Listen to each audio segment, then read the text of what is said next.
Okay, praise the Lord.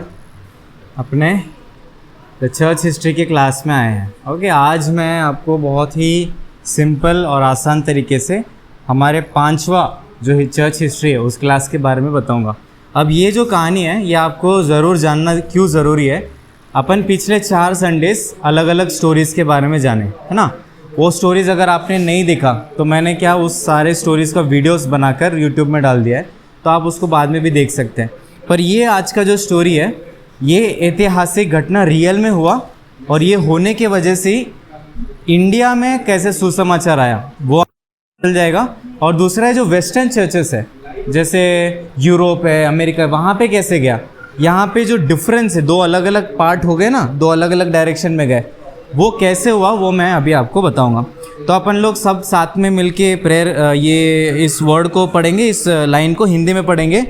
यीशु के अपने चेले में से एक ने लगभग 2000 वर्ष पूर्व भारतीय भूमि पर पैर रखा। तो ये हिस्ट्री जो है, इस हिस्ट्री में ये पूरा हम जब जान लेंगे तब हमको पता चल जाएगा कि कैसा यीशु मसीह का एक चेला भारत देश में आया और उसके वजह से भारत देश में यीशु मसीह का सुसमाचार आया। तो एक छोटा सा अपन हिस्ट्री जान लेते हैं कि ये पर्सन कौन है, इसका बाइबल में कहीं इसका मेंशन हुआ है क्या, इसके बारे में क्या हम जान सकते हैं। तो बाइबल का कनेक्शन ये है, जो यूहन्ना अध्याय 20 वचन 24 से 29, ये जो 5 वचन है इसको अपन पहले पढ़ लेते हैं और उसके बाद में अपन इसका हिस्टोरिकल सेटिंग भी जानते हैं। तो यूहन्ना अध्याय 20 वचन 24, परंतु 12 में से एक व्यक्ति अर्थात थोमा जो दिदमुस कहलाता है, जब यीशु आया तो उनके साथ न था। और जब और चेले उससे कहने लगे हमने प्रभु को देखा है, तब उसने उनसे कहा जब तक मैं उसके हाथों में कीले की छेद ना देख लूं और कीलों के छेदों में अपनी उंगली न डाल लूं तब तक मैं विश्वास नहीं करूंगा। 8 दिन के बाद उसके चेले फिर घर के भीतर थे और थोमा उनके साथ था और द्वार बंद थे। तब यीशु ने आकर और बीच में खड़ा होकर कहा तुम्हें शांति मिले। तब उसने थोमा से कहा अपनी उंगली यहाँ लगाकर मेरे हाथों को देख और अपना हाथ लाकर मेरे पंजर में डाल और अविश्वासी नहीं परंतु विश्वासी हो। और फाइनली क्या होता है, यह सुन थोमा ने उत्तर दिया मेरे प्रभु मेरे परमेश्वर। फिर यीशु ने उससे कहा तूने मुझे देखकर विश्वास किया है, धन्य है वे जिन्होंने बिना देखे विश्वास किए हैं। अब हिस्टोरिकल सेटिंग क्या है, ये यीशु मसीह के पुनरुत्थान होने के बाद में ये घटना हुआ, ठीक है। लगता है लगभग AD 33 AD 34 उस समय का घटना है। उसके 20 साल के बाद थोमा भारत की तरफ यात्रा करता है। अब इस कहानी का मेन उद्देश्य है ये प्रेरित थोमा, इसके बारे में हम जानने वाले आज। तो ये थोमा का जो अपन ने पहले शुरुआत किया, ये जो 5 अपन जो वर्ड्स को पढ़े, इसमें आपको क्या समझ में आ रहा है कि थॉमस एक ऐसा व्यक्ति था जब यीशु मसीह वापस जीवित हुए तब उस स्थान पे ये मौजूद नहीं था। हम लोग पिछले हफ्ते या पीछे जब हम बाइबल को रीड करते हैं तब अपन देख सकते हैं यीशु मसीह वापस जीवित हो गए थे और अनेक चेलों को वो अपने आप को प्रकट किए। पर उस समय में ये थॉमस नहीं था। थोमा नहीं रहने के कारण उसके मन में वो भरोसा नहीं था कि नहीं यार यीशु मसीह तो नहीं उठा होगा। तो क्या होता है, जितने भी बाकी चेले हैं वो उसको बोलते हैं हमने हमारे प्रभु को देखा है, तो मान वो वापस जीवित हो गए। तो वो एक कंडीशन रखता है, अगर यीशु मेरे सामने खड़े हो जाते हैं और यीशु मसीह को पता है ना कैसे खेले, उनके हाथों में मारे गए थे, उनके यहाँ पंजर में से यहाँ पे स्पीयर डाल दिया गया था, तो जब तक मैं ये एविडेंसेस को नहीं देखूंगा तब तक मैं उसको विश्वास नहीं करूँगा। तो वहाँ उनके बीच में वो क्वारल होता है। अचानक अगले बार जब यीशु मसीह फिर से प्रकट होते हैं, जैसे 8 दिन के बाद हम लोग वचन में पढ़ते हैं, तो उस समय में थॉमस उनके बीच में बैठा होता है। तो थॉमस जब उनके बीच में रहा तो यीशु मसीह एक बंद दरवाजे को क्रॉस करके सीधा आ गए। तो अब आप इमेजिन करो, एक घर पूरा बंद है, अचानक एक आदमी अंदर आ गया तो हमको डर लगेगा कि नहीं, घोस्ट वाला फीलिंग आ गया, एकदम हॉरर। लेकिन यीशु मसीह जैसे उनके सामने आते हैं वो बोलते हैं शांति बने रहे, कि आपके साथ शांति बने रहे। और फिर वो थोमा को देख के पूछता है तो इधर आ, क्या बोल रहा था, कि मुझे तो विश्वास नहीं करता है, मैं जीवित होकर के, तू इधर आ, पहले आके इधर चेक कर, पहले मेरा हाथ जो है इनको चेक कर, हाथ मिला के देख ये रियल है कि नहीं, पहले तो खुद वेरीफाई कर। यहाँ पे मेरे पंजर में जो स्पीयर मारे थे उसको चेक कर, हाथ ला के देख, तब तो भी तू विश्वास पा लेगा। तो वो जब यीशु मसीह उसके पास में आते हैं और उसको बोलते हैं कि ये सब कर, तब थॉमस क्या करता है, एक सबसे खतरनाक एक शब्द को वो यूज़ करता है। और ये शब्द पूरे नए नियम में सबसे पहले यहाँ से शुरुआत होता है। यीशु मसीह का एकमात्र जो चेला, जो सबसे पहले यीशु मसीह को परमेश्वर करके बुलाया, वो थोमा है। थोमा क्या करता है, अपने घुटनों में आता है और कहता है, हे मेरे प्रभु, हे मेरे परमेश्वर। मतलब यीशु मसीह को बाकी सब चेले मसीहा करके मानते थे, परमेश्वर करके पहले बार कहने वाला कौन था, थोमा था। तो यीशु मसीह थोमा को देख के एक बहुत ही ज़बरदस्त बात कहते हैं। वचन यूहन्ना 20 उसके 29, यीशु ने उससे कहा, तूने तो मुझे देखकर विश्वास किया है, धन्य है वे जिन्होंने बिना देखे विश्वास किया है। अब बिना देखे विश्वास किया है, ये किसके बारे में बात कर रहे पता है आपको? यीशु मसीह भारतीय लोगों के बारे में बात कर रहे हैं, इंडियंस, आप और मैं, हमारे बारे में बात कर रहे हैं। क्यों? क्योंकि हमने यीशु मसीह को डायरेक्ट नहीं देखा है, लेकिन उसने जो सुसमाचार भारत में लेकर आया 2000 साल पहले, उस सुसमाचार को हमने स्वीकार किया और हम उसको एक्सेप्ट किए और विश्वास करते हैं। आप लोग सब यीशु मसीह को विश्वास करते हैं, इसलिए हम यहाँ पर बैठे हैं। उसका मेन कारण है थोमा। अब ये स्टेटमेंट को अपन साथ में मिलकर पढ़ेंगे हिंदी में।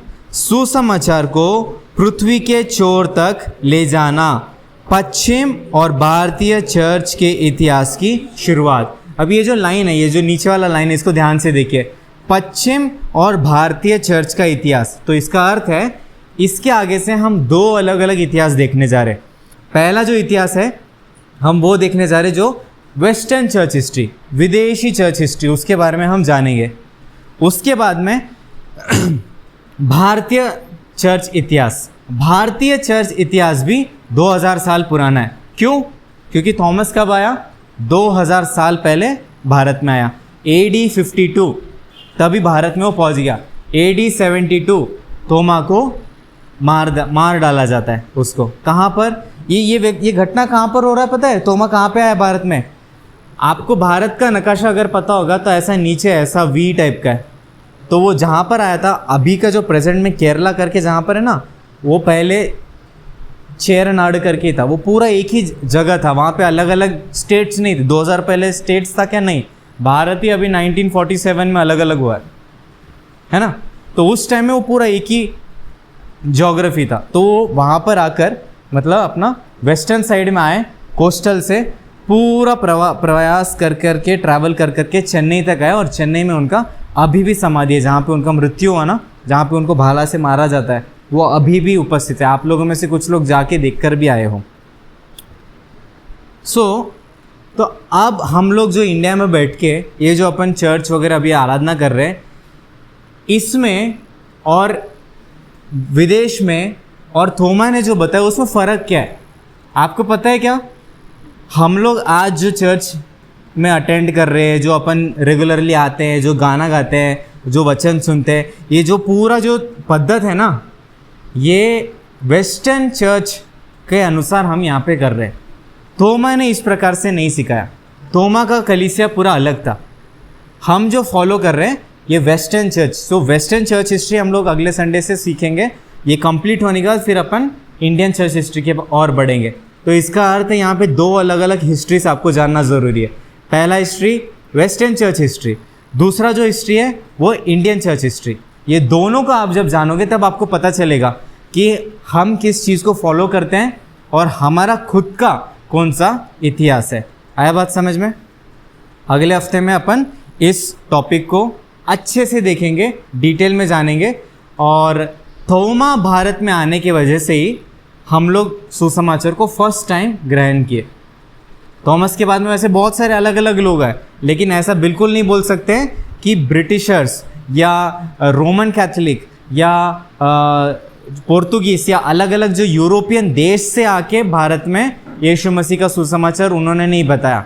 सबसे पहले यूरोप में यीशु मसीह के बारे में सुसमाचार जाने से पहले, अमेरिका में यीशु मसीह के सुसमाचार जाने से पहले, भारत में यीशु का खुद का 12 चेला में से एक यहाँ पे ट्रैवल करके आया और अपना सुसमाचार को बताया, और अपना अंतिम समय तक वो यहीं पर रहा और यहाँ पे उसको मार दिया गया, वो शहीद करके मरा।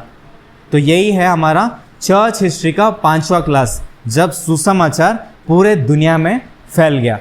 अगले संडे हम लोग जो वेस्टर्न चर्च है उसका इतिहास थोड़ा जानेंगे, क्योंकि हमको पता करना पड़ेगा ना कि ये चर्च, ओके, अब सबसे इम्पोर्टेंट पॉइंट यह आपको बिल्कुल याद रखना चाहिए, अभी तक चर्च जो है वो बिल्डिंग नहीं है।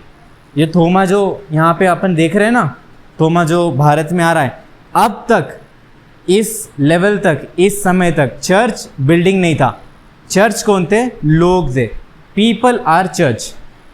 ये जानने के बाद में कई 100 साल के बाद में चर्च एक बिल्डिंग में बदला। तो इसका अर्थ है क्रिश्चियंस करके जो बोलते हैं। आपको एक बात पता है, क्रिश्चियन ये शब्द भी थोमा जब वहाँ पे था, ये शब्द भी इन्वेंट नहीं हुआ था।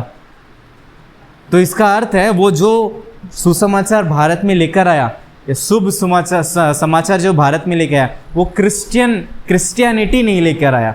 तो अगर आपको लगता है, आपने स्कूल में अगर अपन पढ़ते हैं ये क्रिश्चियन लोगों का जो फाउंडर है वो जीसस क्राइस्ट है, नहीं, क्रिश्चियन लोगों का फाउंडर या क्रिश्चियन धर्म का फाउंडर यीशु मसीह नहीं है। उसका फाउंडर हम लोग पिछले क्लास में सुने थे, वो कौन है? पौलुस है ये क्रिश्चियन रिलीजन का। और थोमा क्रिश्चियन रिलीजन नहीं लेके आया, यीशु मसीह का सुसमाचार लेके आया। क्यों? क्योंकि यीशु ने उनको आज्ञा दिया था, मेरे नाम से उनको सुसमाचार बताओ, बपतिस्मा दो और चेले बनाओ। वो काम करने के लिए थोमा भारत में आया, क्रिश्चियन बनाने के लिए थोमा भारत में, क्योंकि वो शब्द ही नहीं था, चर्च भी बिल्डिंग भी नहीं था, लोग अपने अपने घर पे मिलते थे। तो ये जो हिस्टोरिकल इवेंट है और ये इन्फॉर्मेशन है, आप सबको पता होना चाहिए। अगर आप इस बातों को पता नहीं रखोगे तो जो लोगों के पास में रियल हिस्ट्री नहीं है वो गलत हिस्ट्री को आपके ऊपर थोपेंगे और आपको ब्लेम करेंगे। वो बोलेंगे कि हम ये जो रिलीजन है ये वेस्टर्न रिलीजन है। ये वेस्टर्न रिलीजन नहीं है, क्योंकि वेस्टर्न कंट्रीज तब पैदा नहीं हुआ था, उसके पहले से इंडिया था और इंडिया में प्रभु ने सुसमाचार को लेकर आया। अगले क्लास में अपन मिलेंगे और बहुत सारे हिस्टोरिकल जो घटनाओं को कहानी के रूप में सुनेंगे। Okay, thank you.